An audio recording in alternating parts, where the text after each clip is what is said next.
All right, you knew it had to end eventually. It's been a terrific stretch of dry weather, just what the doctor ordered weather-wise, but it is coming to an end, and unfortunately coming to an end in probably a way we wouldn't like. We've got quite a bit of rain on the way. 712 here on the MaxTrack Doppler. We've watched an area of rain moving steadily across Indiana and Ohio. Now it's crossing the Ohio River, getting the I-71 corridor, encroaching in on Louisville, and it does extend back to the west. You are looking at that line of rain again on the I-71 corridor. It is moving to the east. It should be arriving in Sadieville at around 8:04, stamping ground about 10 after 8, Cynthiana. Hey, we'll look at that about 20 after 8, same around the Georgetown area as we get to the Toyota plant. So the bottom line is rain is on the way, and it'll come down at a pretty good clip. And that is what we will see on the MaxTrack for tonight and into the morning tomorrow. In the 8-day, there are a lot of days with rain chances in there, so our stretch of dry days that's done. You look at the 8-day as well. We've started to enjoy some of the springtime warmth. Well, we're swinging back to the other end of March here, and what we're going to feel are some temperatures that you may not want to have to deal with for a while. And those rain chances, they are high tomorrow. It will rain at some point at your house. What we're looking at then by Saturday, there's going to be a shower here and a shower there. Most of the day on Saturday is dry for most of us. In fact, the showers will be pretty few and far between. But Sunday, it ramps up into a cold rain. That continues into Monday. And then another cold front arrives on Wednesday. And with that will be the final push of rain from this siege. So watch the rain as it comes across the bluegrass tonight. You notice how those yellow and red lines, they just keep following after another, and that overall big blob of rain doesn't move away from the bluegrass all night. So the bottom line, as we get you into tomorrow morning, we're already at an inch of rain or better in a lot of places. That rain finally clears out, then 10, 11 o'clock in the morning, what's left behind? An inch to an inch and a half of rain. So that's quite a bit of water.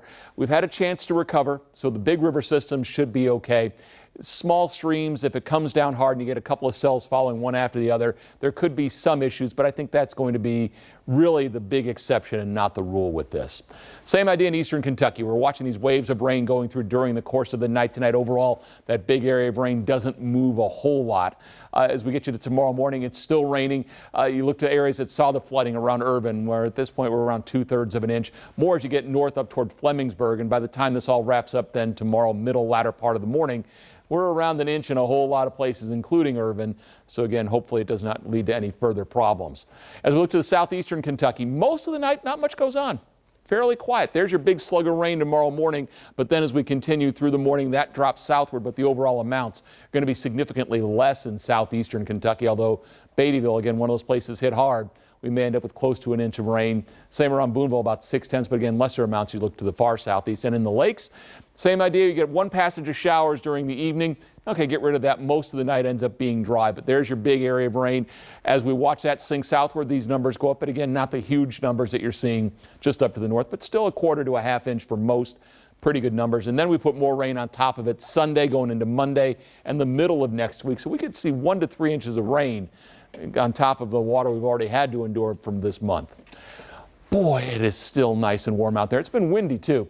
We're seeing temperatures running in the upper 60s from the Kentucky Mesonet. Right now in Lexington, we sit at 63. A south wind has begun to die off. It was wind gusts earlier today that were pushing 30. So far with that light rain, we had around 1/10 of an inch of rain in Lexington. 67 was the high. Periods of rain. There will be some heavier bursts mixed in. There's some thunder as well. Overnight lows in the low 50s. Tomorrow, rain. Now it'll be tapering off as we head toward the afternoon. This is the beginning of the cool down, but we're still above normal tomorrow in the upper 50s. Saturday we're back to normal, but it'll feel chillier than that. We spring forward Saturday night, then the cold rain comes in for Sunday, lasts into Monday, and then more rain for the middle of the week.